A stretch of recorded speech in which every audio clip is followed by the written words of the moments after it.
विरार के सहकार नगर में पिछले 2 दिनों से हो रही भारी बरसात के चलते देर रात एक दुकान का स्लैब अचानक गिर गया।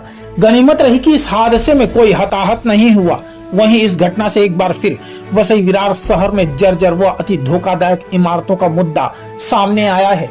आपको बता दें कि पिछले 2 दिनों से वसई विरार शहर में हो रही भारी बरसात से दुकानों को भारी नुकसान पहुंचा है। स्थानीय निवासियों द्वारा दी गई जानकारी के अनुसार इमारत बहुत खतरनाक स्थिति में थी।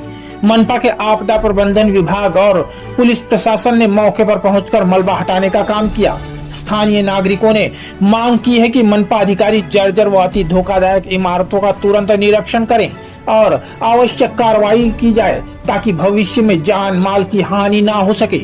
विरार से क्राइम रिपोर्टर्स टीवी न्यूज की एक रिपोर्ट।